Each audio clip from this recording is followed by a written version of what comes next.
एक बार वृंदावन में एक संत हुए कदम खंडी जी महाराज। उनकी बड़ी बड़ी जटाएं थीं। वो वृंदावन के सघन वन में जाके भजन करते थे। एक दिन जा रहे थे तो रास्ते में उनकी बड़ी बड़ी जटाएं झाड़ियों में उलझ गई। उन्होंने खूब प्रयत्न किया किंतु सफल नहीं हो पाए और थक के वहीं बैठ गए और बैठे बैठे गुनगुनाने लगे, हे मुरलीधर छल्लिया मोहन, हम भी तुमको दिल दे बैठे, गम पहले से ही कम तो ना थे, एक और मुसीबत ले बैठे। बहुत से ब्रजवासी जन आए और बोले, बाबा हम सुलझा देवे तेरी जटाएं। तो बाबा ने सबको डांट के भगा दिया और कहा कि जिसने उलझाई वही आएगा अब तो सुलझाने। बहुत समय हो गया बाबा को बैठे बैठे, तुम आते नहीं मनमोहन, क्यों इतना हमको तड़पाते हो क्यों, प्राण पखेरु लगे उड़ने, तुम हाय अभी शर्माते हो क्यों। तभी सामने से 15-16 वर्ष का सुंदर किशोर हाथ में लकुटी लिए आता हुआ दिखा, जिसकी मतवाली चाल देखकर करोड़ों काम लजा जाए। मुखमंडल करोड़ों सूर्यों के जितना चमक रहा था और चेहरे पे प्रेमियों के हृदय को चीर देने वाली मुस्कान थी।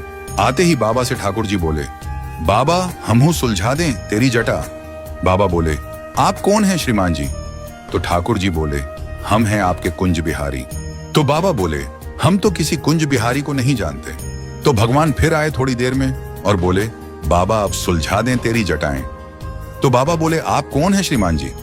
तो ठाकुर जी बोले, हम हैं निकुंज बिहारी।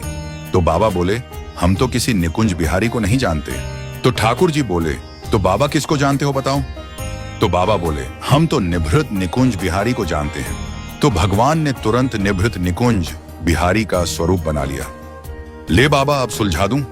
तब बाबा बोले, क्यों रे लाला मोए पागल क्यों बनावे, निभृत निकुंज बिहारी तो बिना श्री राधाजू के एक पल भी ना रह पावे, और एक तू है अकेलो सोटा 100 खड़ो हैं। तभी पीछे से मधुर रसीली आवाज आई, बाबा हम यही हैं। ये थी हमारी श्री जी। और श्री जी बोली, अब सुलझा देवे बाबा आपकी जटा। तो बाबा मस्ती में आके बोले, लाडली जो आपका दर्शन पा लिया, अब ये जीवन ही सुलझ गया, जटा की क्या बात है। मित्रों, हमारी राधा रानी बड़ी ही दयालु है।